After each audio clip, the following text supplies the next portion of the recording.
Hello. Me again. Of course. We won. We're 3-3. Okay, we have a 500 record.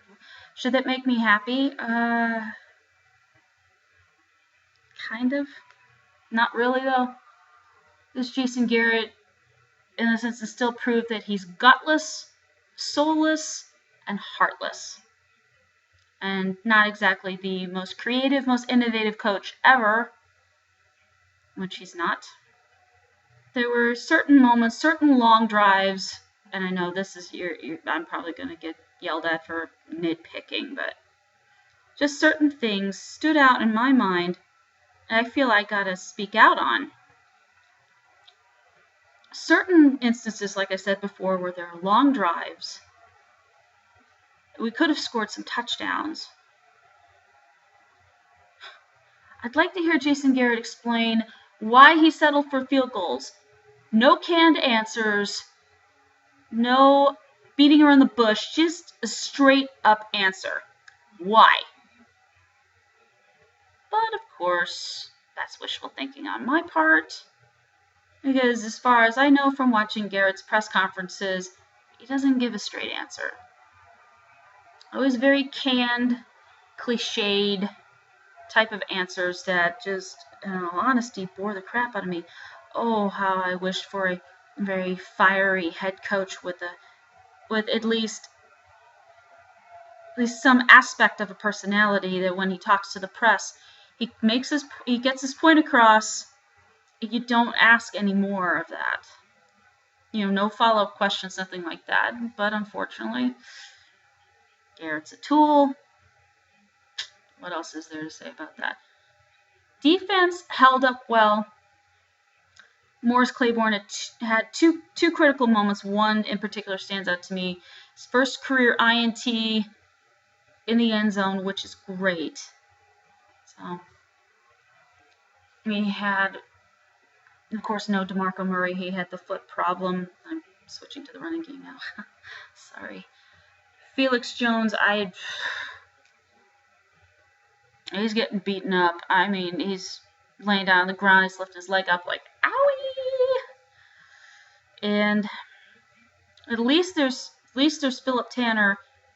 At least he was doing his job. So that's a very, very good thing. Because in all honesty, I think if it weren't for Tanner, we wouldn't have a running game anyway. And Carolina's defense in it, and no, very up and coming, but they're still a ways away from becoming an elite defense. They're just not there yet. At least Carolina in general is not there yet. Cam Newton, he's definitely not there yet.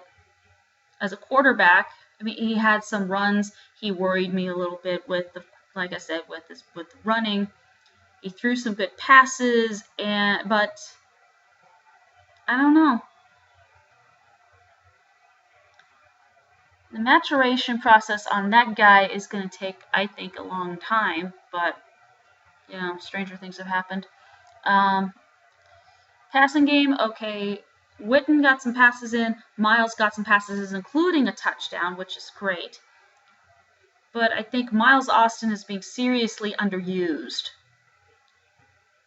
in favor of, let's get the ball to Des Bryant. Let's get him involved. Let's force some throws to him. Come on now.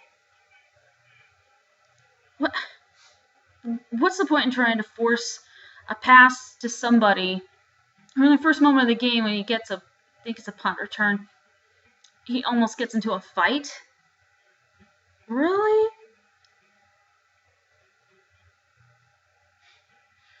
And then, sorry, there were some moments Dez was just, he went AWOL.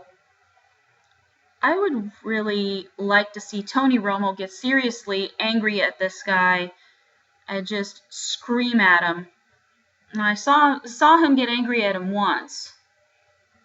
Because I think you can only be nice to someone for so long. You can only be as calm as you possibly can with someone if you can. But let's be honest. I mean, Dez, I'm beginning to think with Des Bryant, he's starting to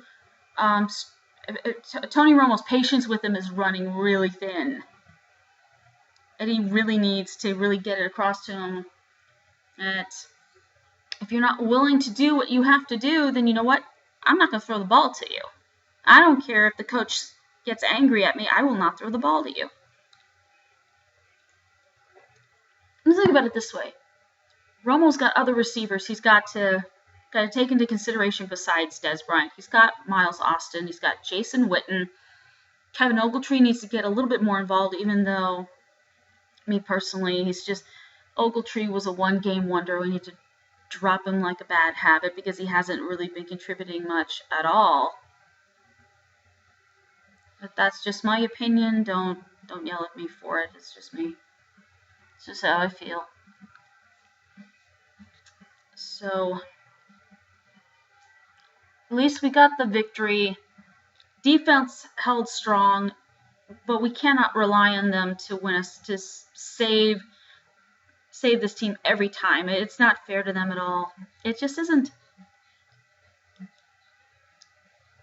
So, that's going to be it. I'm going to enjoy the rest of my Sunday, watch some more football because, it's still early. I mean, I have nothing against early games. You got to get them over and done with. But I mean, jeez, it gets a little crazy after a while. Believe me. Sometimes I would want a 2:00 game. That way, I could probably sleep until maybe like 1 in the afternoon, and then get up and get ready to do all this stuff. So it's not a bad thing. So early game's not a bad thing. Not exactly my favorite, but hey, I love football. I'll deal with it. So that's it. I hope everyone out there enjoys the rest of their Sunday, and see you next week with another video.